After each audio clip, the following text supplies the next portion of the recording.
Hello सभी को जय हिंद, नमस्कार। मैं रमेश सर, आप सभी का प्रयास एकेडमी कानपुर में स्वागत करता हूं। आज जो संविधान के एक बेसिक परिचय से संबंधित जितने भी महत्वपूर्ण प्रश्न पूछ लिए जाते हैं उन सभी महत्वपूर्ण प्रश्नों की आज चर्चा करेंगे, क्योंकि यहां से कई बार प्रतियोगी परीक्षाओं में प्रश्न पूछे जा चुके हैं और पूछे जाने की संभावना भी बहुत अधिक है। तो इसलिए आज महत्वपूर्ण प्रश्नों पर एक विशेष चर्चा करते हैं। आइए चलते हैं अपने टॉपिक पर, देखते हैं। जैसे कि मैंने यहाँ पे कई प्रश्नों को दर्शा रखा है, तो उन सभी प्रश्नों को जो बहुत ही महत्वपूर्ण है उनकी एक बार विशेष रूप में चर्चा करते हैं। उसके बाद टॉपिक बाय टॉपिक आपको सभी वीडियो प्राप्त होते रहेंगे। तो आइए चलते हैं। जैसे कि दर्शा रखा है संविधान की जननी, तो संविधान की जननी किसे कहा जाता है? तो संविधान की जननी ब्रिटेन को कहा जाता है, क्योंकि सर्वप्रथम संविधान अर्थात कानून बनाने का जो प्रावधान तैयार किया था वह ब्रिटेन ने तैयार किया था, और सबसे पहले उसने मौखिक रूप से तैयार किया था। और लिखित रूप में सबसे पहले संविधान तो अमेरिका में बनाया गया तथा फ्रांस में लाया गया, लेकिन मौखिक रूप से मुख्य रूप से जो संविधान या जो भी नियम बनाने का प्रावधान किए गए थे वो सभी ब्रिटेन में किए गए थे। इसलिए ब्रिटेन को संविधान की जननी कहा जाता है। उसके बाद संविधान मुख्य रूप से दो प्रकार से देखने को मिलते हैं, लिखित संविधान और अलिखित, या इसी को मौखिक संविधान के नाम से जानते हैं। तो लिखित संविधान, सर्वप्रथम लिखित संविधान कहाँ बना? तो अमेरिका में बना, जो कि परीक्षाओं में पूछा जा चुका है। उसके बाद में मौखिक संविधान, तो मौखिक संविधान जैसा कि आपने देखा ब्रिटेन में, क्योंकि ब्रिटेन को संविधान की जननी कहा जाता है। उसके बाद भारत में संविधान सभा की सर्वप्रथम मांग कब हुई थी? तो भारत में सर्वप्रथम मांग संविधान सभा की हुई 1895 में, अर्थात 1895 ईस्वी में संविधान सभा की सर्वप्रथम मांग की गई। किसके द्वारा की गई? तो बाल गंगाधर तिलक के द्वारा संविधान सभा की मांग 1895 में की गई, और इन्होंने स्वराज बिल के माध्यम से संविधान सभा की मांग की थी। उसके बाद आगे देखते हैं। सर्वप्रथम सहमति जताई, अर्थात संविधान से संबंधित जो सहमति जताई, तो सहमति जताने का काम सर्वप्रथम M.N. राय के द्वारा किया गया है, और यह इन्होंने 1934 ईस्वी में इन्होंने सहमति दर्शाई थी। उसके बाद में चलते हैं संविधान सभा के गठन से संबंधित महत्वपूर्ण प्रश्न। तो संविधान सभा का गठन सर्वप्रथम जुलाई 1946 ईस्वी में किया गया था। किसके द्वारा किया गया था? तो कैबिनेट मिशन के माध्यम से संविधान सभा का गठन किया गया था जुलाई 1946 में। और कैबिनेट मिशन में जो मुख्य सदस्य थे वह 3 सदस्यीय पीठ थी। कौन कौन से 3 सदस्य थे? तो आपके पहले नंबर पर A.B. अलेक्जेंडर थे, दूसरे पैंथिंग लॉरेंस थे, तीसरे स्टेफोर्ड क्रिप्स थे। अर्थात इन 3 लोगों का जो समूह था, एक जो पीठ थी वह कैबिनेट मिशन की मुख्य पीठ थी, और ये सभी अंग्रेज सदस्य ही थे। अर्थात अंग्रेजी द्वारा ही ये एक पीठ तैयार की गई थी, क्योंकि परीक्षाओं में यह भी पूछ लिया जाता है कि जो कैबिनेट मिशन की जो पीठ तैयार थी उस पीठ में कितने लोग उपस्थित थे, तो सदस्य कितने थे? तो वह थे 3 सदस्य, और वह सभी कौन से थे? क्या उसमें भारतीय थे? तो नहीं, भारतीय उसमें एक भी नहीं थे, वो सभी अंग्रेजी ही थे। उसके बाद संविधान सभा का जो गठन किया जाता है वह चुनाव के माध्यम से किया जाता है। जैसे कि चुनाव की जो सीटें थी वह 389 जो सीटें थी वह चुनावी सीटें थी, जिसमें से 292 सीटें ब्रिटिश प्रांत से आती हैं, और 93 सीटें देसी रियासतों से संबंधित थी, और 4 सीटें कमिश्नरी क्षेत्र से संबंधित थी, जो कि परीक्षाओं में यह भी अलग अलग पूछा जा चुका है कि कमिश्नरी क्षेत्र से कितने सीटें निर्धारित थी, तो वह 4 सीटें थी। कुल मिलाकर के 389 सीटें होती थी, जिसमें से 389 में 15 महिलाएं थी। तो यह भी पूछ लिया गया है कि महिलाओं की संख्या कितनी थी, तो 15 थी, जिसमें से उन 15 महिलाओं में एक मुस्लिम महिला भी थी। अब आगे चलते हैं। संविधान सभा की बैठक किस प्रकार से होती है, क्योंकि यहाँ से भी बहुत ही महत्वपूर्ण प्रश्न पूछे गए हैं। तो संविधान सभा की जो पहली बैठक होती है वह पहली बैठक 9 दिसंबर 1946 ईस्वी में होती है, और जो पहली बैठक होती है उसमें सदस्य चुने जाते हैं, अर्थात उसमें अध्यक्ष चुने जाते हैं। जो अध्यक्ष चुने जाते हैं, जिन्हें प्रोटेम स्पीकर के नाम से जानते हैं, उन्हें अस्थायी अध्यक्ष हिंदी में कहते हैं और इंग्लिश में प्रोटेम स्पीकर के नाम से जानते हैं। वह कौन थे? तो वह सच्चिदानंद सिन्हा को चुना जाता है, जो कि परीक्षाओं में कई बार पूछा जा चुका है कि जो पहली बैठक हुई है 9 दिसंबर 1946 में, उसमें अस्थायी अध्यक्ष कौन रहे, तो सच्चिदानंद सिन्हा रहे। उसके बाद फिर एक दिन बाद आपका 11 दिसंबर को दूसरी बैठक की जाती है, तो संविधान सभा की दूसरी बैठक 11 दिसंबर 1946 ईस्वी में, जिसमें स्थायी रूप से जो अध्यक्ष नियुक्त किए जाते हैं वह डॉक्टर राजेंद्र प्रसाद को बनाया जाता है। अर्थात दूसरी सभा 11 दिसंबर 1946 को, इसमें जो स्थायी अध्यक्ष बनते हैं वह डॉक्टर राजेंद्र प्रसाद बनते हैं। उसके बाद संविधान सभा की अंतिम जो बैठक होती है वह 24 जनवरी 1950 को होती है, और इसके एक दिन बाद 26 जनवरी 1950 से भारत का संविधान पूरी तरह प्रभावित हो जाता है। तो इसलिए यह भी परीक्षाओं में कई बार पूछी जा चुकी है कि संविधान सभा की अंतिम बैठक कब हुई थी, तो 24 जनवरी 1950 ईस्वी में हुई थी। उसके बाद अन्य प्रश्नों पर देखते हैं, संविधान सभा का प्रथम संवैधानिक सलाहकार किसे कहा जाता है, तो संविधान सभा का प्रथम संवैधानिक सलाहकार BN राव को कहा जाता है, BN राय को। इनका पूरा नाम है बेनिगल नरसिंह राय, अर्थात बेनिगल नरसिंह राय जो थे ये संविधान सभा के प्रथम संवैधानिक सलाहकार थे। उसके बाद संविधान का उद्देश्य, अर्थात उद्देश्य या प्रस्तावना, क्योंकि जब किसी भी नियम को बनाया जाता है तो उसके लिए एक उद्देश्य बनाया जाता है, तो वह उद्देश्य अर्थात संविधान को बनाने का जो उद्देश्य है, जो प्रारूप है, वह किसके द्वारा किस दिन पेश किया गया, उससे भी महत्वपूर्ण प्रश्न बनते हैं, तो उनको देखते हैं। तो संविधान का उद्देश्य प्रस्ताव सर्वप्रथम प्रस्तुत हुआ 13 दिसंबर 1946 में, और ये किसके द्वारा प्रस्तुत किया गया, तो जवाहरलाल नेहरू द्वारा प्रस्तुत किया गया था। अर्थात संविधान का उद्देश्य जो प्रस्ताव प्रस्तुत किया गया वह जवाहरलाल नेहरू के द्वारा 13 दिसंबर 1946 को प्रस्तुत किया गया। उसके बाद में यह पारित हो गया, उद्देश्य पारित होता है, पारित होने के बाद में पारित होकर संविधान का कार्य शुरू होता है। संविधान का जो कार्य शुरू होता है वह 22 जनवरी 1946 से कार्य शुरू होता है। अर्थात संविधान बनाने का जो कार्य शुरू होता है वह किस डेट से शुरू होता है, तो 22 जनवरी 1946 से कार्य शुरू होता है। और संविधान बनाने में 13 समितियों के सहयोग से संविधान का कार्य होता है, तो 13 समितियां थी।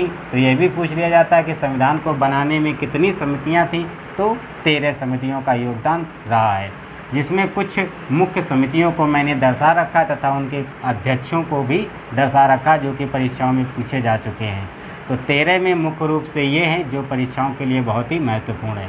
कौन कौन सी उनको देखते हैं। सबसे पहली प्रारूप समिति अध्यक्ष, तो प्रारूप समिति इसके जो अध्यक्ष थे वह डॉक्टर भीमराव अंबेडकर थे, और प्रारूप यानी संविधान का एक प्रारूप जो तैयार किया उसके जो अध्यक्ष थे वह कौन थे, तो वह डॉक्टर भीमराव अंबेडकर थे।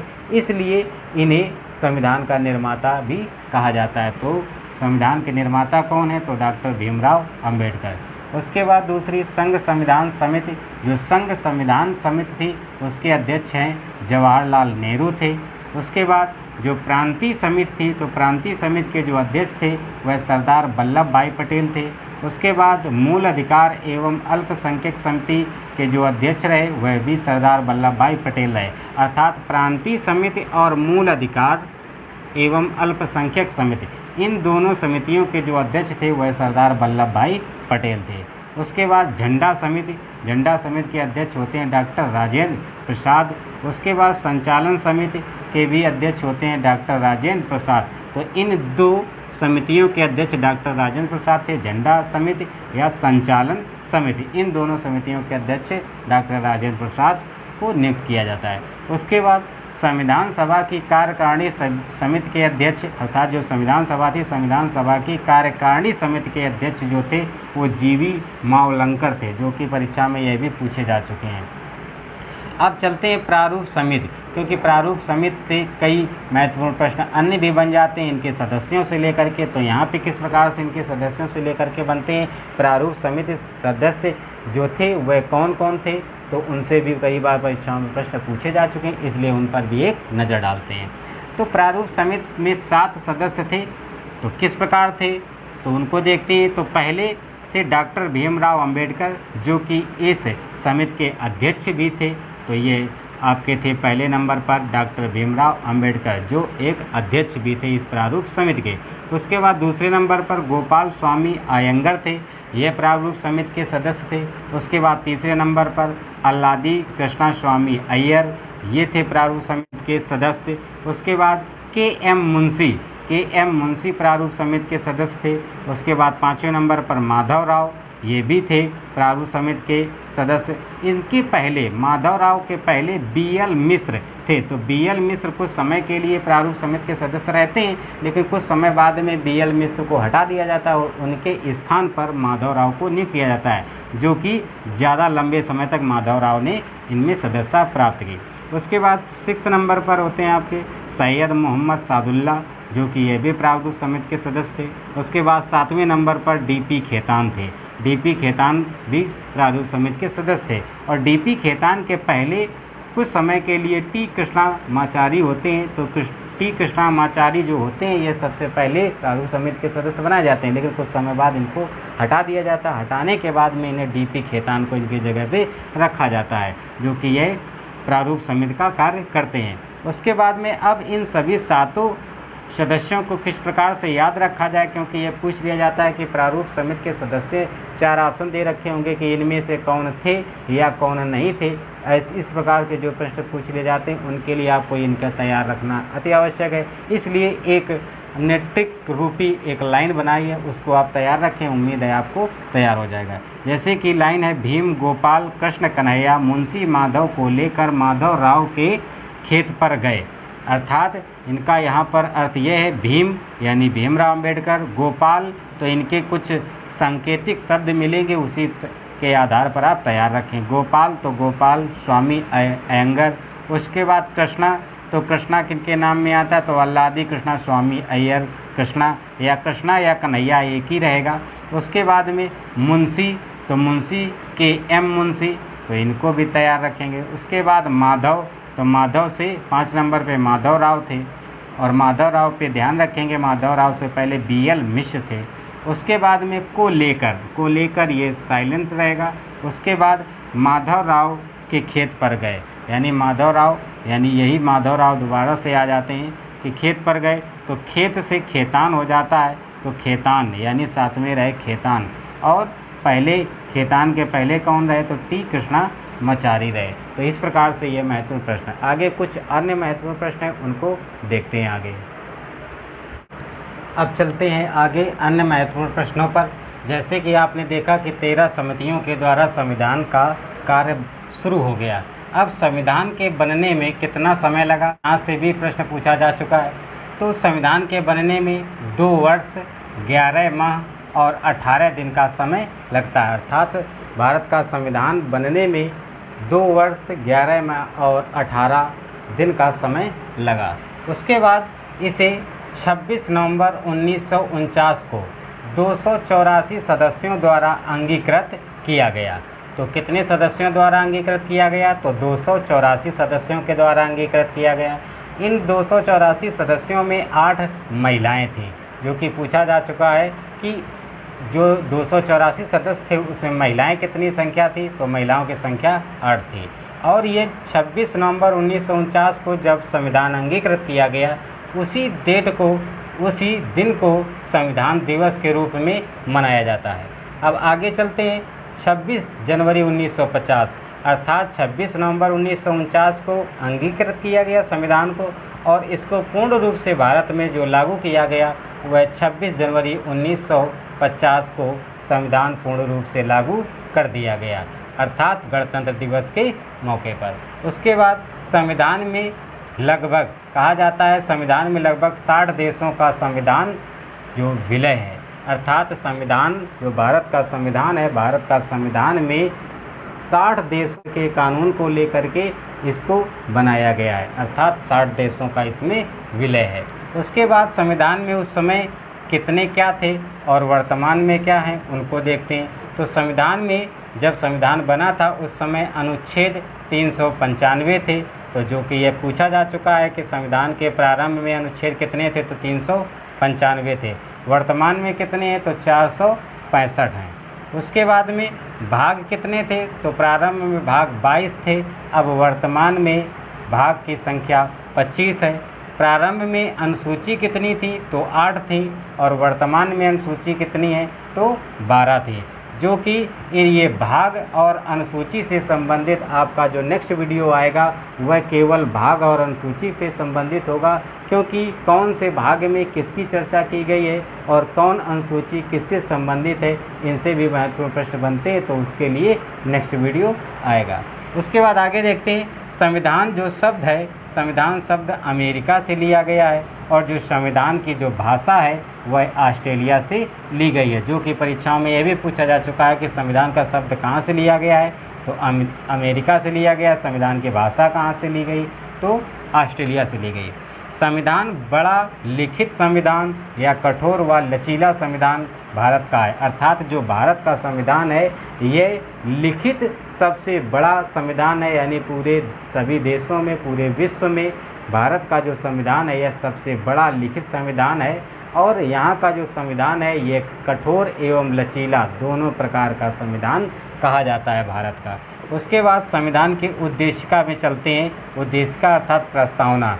तो प्रस्तावना क्या है, क्या उद्देशिका होती है, तो हमारा जो किसी कार्य को या किसी कानून को बनाने में या किसी अधिनियम को पारित करने का जो मुख्य उद्देश्य होता है, उस उद्देश्य को दर्शाने की जो एक प्रारूप है, उस प्रारूप को कहा जाता है उद्देशिका। वह क्या है उद्देशिका, किस प्रकार परिभाषित करते हैं, तो उसको देखते हैं। उन उद्देश्यों का उल्लेख किया जाता है उद्देशिका में जिनकी प्राप्ति के लिए अधिनियम पारित किया जाता है, अर्थात कोई अधिनियम जिस उद्देश्य की प्राप्ति के लिए पारित किया जाता है उसी प्राप्ति को, उसी उद्देश्य को जो दर्शाती है उसी को उद्देशिका कहते हैं। उसके बाद न्यायाधिपति के शब्दों में क्या कहा जाता है, तो न्यायाधिपति सुब्बा राव के शब्दों में कहा गया है जो उद्देशिका है ये किसी अधिनियम के मुख्य आदर्शों एवं आकांक्षाओं का उल्लेख करती है, अर्थात जो न्यायाधिपति सुब्बा राव है इनके शब्दों में कहा गया जो उद्देशिका है, उद्देशिका किसी अधिनियम के मुख्य आदर्शों एवं उसके आकांक्षाओं का उल्लेख करती है, उसे हम उद्देशिका के नाम से जानते हैं। अब आगे, उद्देशिका संविधान निर्माताओं की कुंजी है, अर्थात जो संविधान के निर्माता हैं जिन्होंने निर्माण किया है उनकी जो कुंजी है वह उद्देशिका को कहा जाता है, जो कि परीक्षाओं में ये भी पूछा जा चुका है। उसके बाद जो उद्देशिका है वह किस प्रकार की है, यानी उसकी जो प्रस्तावना है वह किस प्रकार है उसको देखते हैं। तो ये प्रस्तावना शुरू होती है हम भारत के लोग, जो शब्द है हम भारत के लोग, इस शब्द से शुरू होती है और फिर आगे कई महत्वपूर्ण शब्दों के साथ यह संपन्न होती है। तो हम भारत के लोग से शुरू होती है, जो कि परीक्षाओं में ये भी पूछा जा चुका है कि प्रस्तावना की शुरुआत किन शब्दों से होती है, तो शब्द है वह हम भारत के लोग, इन शब्दों से प्रस्तावना शुरुआत होती है। और भारत को संपूर्ण संप्रभुत्व संपन्न समाजवादी पंथनिरपेक्ष लोकतंत्रात्मक गणराज्य बनाने के लिए आदि अन्य शब्दों के साथ ये संपन्न होती है। अब संविधान की जो प्रस्तावना है, प्रस्तावना में कुछ शब्दों को जोड़ा गया है, तो वह किन शब्दों को किस संशोधन के द्वारा जोड़ा गया, यहाँ से भी महत्वपूर्ण प्रश्न बनते हैं, तो उन पर एक नज़र डालते हैं। और प्रस्तावना में अभी तक केवल एक बार संशोधन किया गया है, इसके अतिरिक्त नहीं। तो कौन सा संशोधन हुआ, तो 42वां संविधान संशोधन 1976 में किया गया था, और उन 1976 के संविधान संशोधन से कुछ शब्दों को जोड़ा गया था। वह कौन से शब्द हैं, तो वह मुख्य रूप से ये 3 शब्द हैं, समाजवादी, पंथनिरपेक्ष और अखंडता। ये जो 3 शब्द हैं, इन 3 शब्दों को 42वें संविधान संशोधन 1976 के द्वारा प्रस्तावना में जोड़ा गया था, जो कि अभी तक प्रस्तावना का केवल एक बार संशोधन किया गया है, इसके अलावा नहीं। उसके बाद जो प्रस्तावना है, प्रस्तावना को अल्लादी कृष्णा स्वामी अय्यर कहते हैं, ने कहा है प्रस्तावना के बारे में कि प्रस्तावना हमारे दीर्घकालीन सपनों का विचार है, अर्थात अल्लादी कृष्णा स्वामी अय्यर का कहना है कि प्रस्तावना जो है ये हमारे दीर्घकालीन विचारों का, सपनों का एक विचार है, जो कि प्रस्तावना में सभी छुपे हुए हैं। और प्रस्तावना को इन्होंने संविधान की आत्मा कहा। तो संविधान की आत्मा किसने कहा, तो अल्लादी कृष्णा स्वामी अय्यर ने प्रस्तावना को संविधान की आत्मा कहा है। उसके बाद डॉक्टर भीमराव अंबेडकर के द्वारा संविधान की आत्मा किसे कहा जाता है, तो उसको देखते हैं। तो अनुच्छेद 32 जो कि संवैधानिक नियमों का संरक्षण की बात करते हैं, तो उस अनुच्छेद को डॉक्टर अंबेडकर के द्वारा संविधान की आत्मा कहा जाता है। अर्थात अनुच्छेद 32 को किसके द्वारा संविधान की आत्मा कहा गया है, तो डॉक्टर भीमराव अंबेडकर के द्वारा। या अपोजिट करके प्रश्न पूछ लिया जाता है, डॉक्टर भीमराव अंबेडकर ने किसको संविधान की आत्मा कहा, तो अनुच्छेद 32 को कहा। उसके बाद N.A. पालिका वाला है, इनके द्वारा प्रस्तावना को परिचय पत्र कहा गया है। अर्थात इन्होंने कहा कि प्रस्तावना एक परिचय पत्र है जो कि पूरे संविधान का परिचय देती है। उसके बाद कुछ घटनाएं, उन घटनाओं को देखते हैं। जैसे बेरूबारी संघवाद की घटना एक होती है 1960 ईस्वी में, यानी बेरूबारी संघवाद की घटना 1960 ईस्वी में होती है। और इस घटना में सर्वोच्च न्यायालय ने कहा है कि प्रस्तावना जो है आपकी प्रस्तावना संविधान का अंग नहीं है। अर्थात जो प्रस्तावना है वह संविधान का अंग नहीं है, इसलिए इसे परिवर्तित नहीं किया जा सकता। अर्थात इसमें कोई भी बदलाव नहीं किया जा सकता है। उसके बाद फिर दूसरी घटना एक होती है केशवानंद भारती केरलावाद, जो कि 1973 में होती है। एक घटना केशवानंद भारती केरलावाद 1973, जिस घटना में सर्वोच्च न्यायालय ने कहा कि क्या कहा, तो सर्वोच्च न्यायालय ने कहा है कि प्रस्तावना संविधान का अंग है। अर्थात बेरूबारी संघवाद में कहा कि प्रस्तावना संविधान का अंग नहीं है, इसलिए इसे नहीं बदला जा सकता। लेकिन जब केशवानंद भारती केरलावाद की एक घटना आती है 1973 में, तो इससे सर्वोच्च न्यायालय कहता है कि प्रस्तावना संविधान का अंग है, इसे संवैधानिक नियमों से परिवर्तित किया जा सकता है। अर्थात यह प्रस्तावना जो है यह संविधान का अंग है, इसे संवैधानिक नियमों के आधार पर परिवर्तित किया जा सकता है। लेकिन जो प्रस्तावना का मूल ढांचा है उसे परिवर्तित नहीं किया जा सकता है। मूल ढांचे को छोड़कर अतिरिक्त जो भाग हैं उन भागों को परिवर्तित किया जा सकता है, वो भी संवैधानिक नियमों के आधार पर। और इसका जो मूल ढांचा है वह कहाँ से कहाँ तक है, तो भाग 2 से लेकर के भाग 5 तक। जैसा कि आपने देखा भाग कितने 25 हैं, उन 25 भागों में भाग 2 से लेकर के भाग 5 तक का जो संविधान है उस संविधान को प्रस्तावना का मूल ढांचा कहा जाता है, इसलिए इसे परिवर्तित नहीं किया जा सकता है। तो उम्मीद है आप सभी को बहुत पसंद आया होगा। जो नेक्स्ट वीडियो होगा वह संविधान के जो आपके 25 भाग हैं उन भागों से संबंधित तथा अनुसूचियों से संबंधित एक महत्वपूर्ण वीडियो होगा। तो इसी प्रकार आपको लगातार महत्वपूर्ण टॉपिक बाय टॉपिक वीडियो प्राप्त होते रहेंगे, इसलिए आप लगातार चैनल से जुड़े रहें। चैनल को सब्सक्राइब कर लें, बेल आइकन बटन दबा लें। सभी को जय हिंद, नमस्कार।